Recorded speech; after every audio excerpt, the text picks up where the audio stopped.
Today we would be talking about Shelley's treatment of nature. We have talked about Shelley in our previous lectures, and today we would be talking about Shelley with a special context, and this context is his treatment of nature.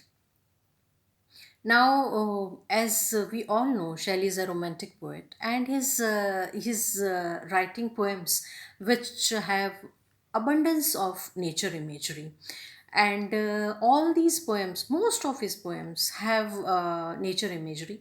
Though his treatment of nature is different from other poets like Wordsworth or Keats or Coleridge, his nature imagery is not concrete imagery. We cannot catch that imagery. It appears as if all that imagery is there in a cloud, or is just a vapor which you cannot catch, which you cannot hold, but and which you can feel. So his imagery is abstract as compared to imagery of Wordsworth, or as compared to imagery of Keats is very sensuous, very, very pictorial in his imagery.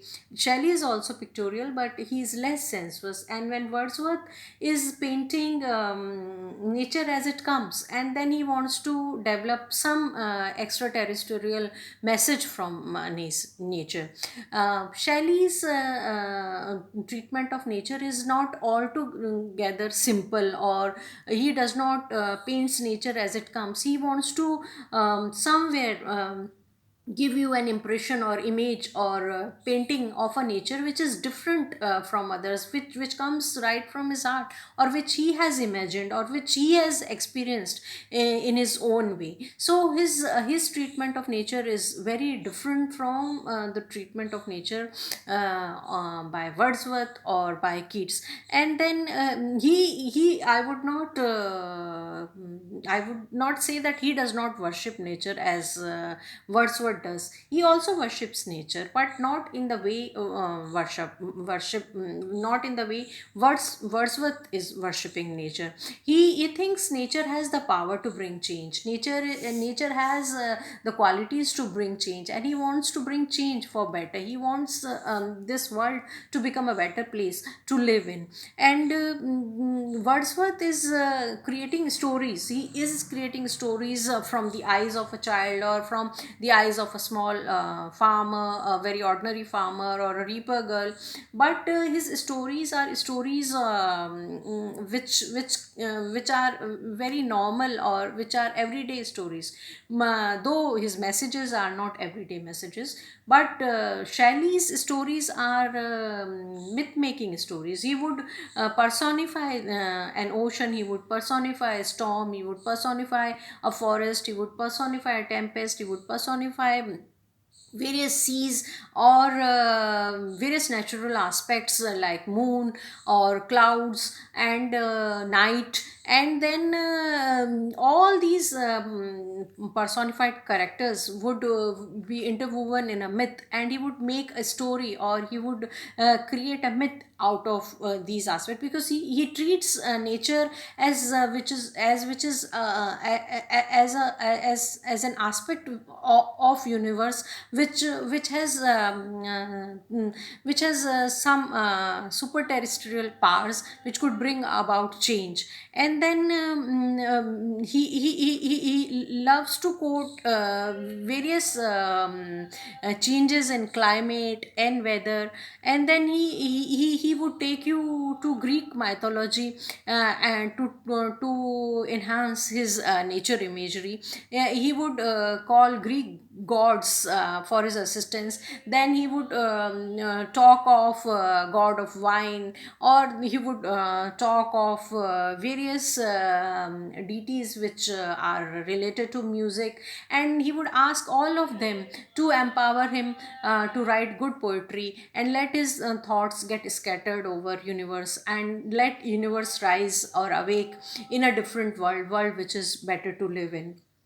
Then if we want to quote his various nature poems, then we can quote of a dream of the unknown. Then we can quote ode to the west wind, the cloud, to a skylark, to the moon.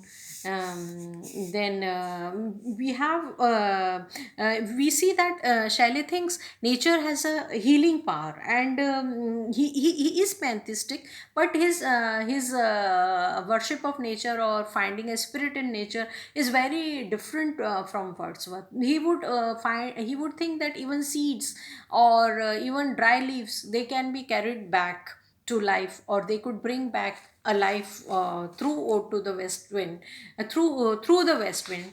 And then he thinks that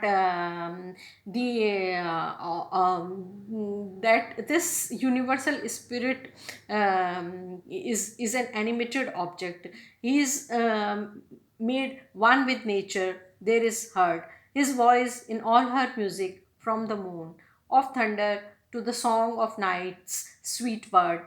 He is a presence to be felt and known in darkness and light, from herb and stone, spreading itself wherever that power may move, which has withdrawn his being in its own, which wields the world with never wearied love, sustains it from beneath, and kindles it above. Then he some critics feel that he has a scientific attitude for nature, but when he talks of various seas, Atlantic and Mediterranean, he has a scientific attitude towards nature. But it would be wrong to call him a completely scientific poet, because he goes to these aspects of nature to collect his images, and he wants to cover, since he wants to cover the entire universe, he would definitely go to oceans, he would definitely go to skies, cloud, he would definitely go to various trees, leaves, seeds, and forests, and then he would pick his images from there and he would talk about nature. So that way we can say that he is highly imaginative.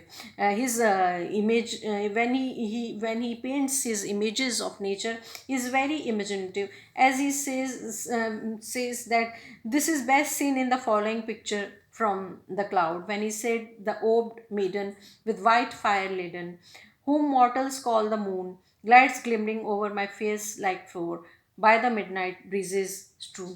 Now he is at times like Shelley. He is at times like Shelley, very sensuous.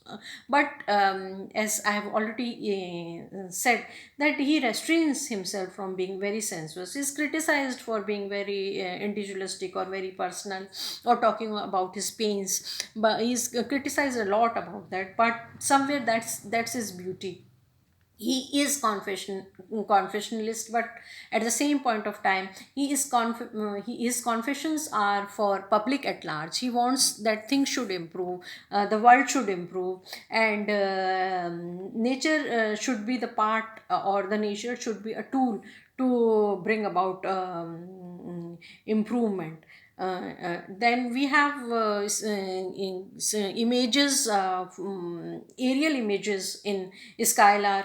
We have images from the entire universe in Ode to the West Wind. We have images of towers and skies in the cloud. Then we have images of a small bird, a small flower, in again in Skylark. So there are different images of the physical world, the natural world, and at times he is not abstract as he is most of the times, but at very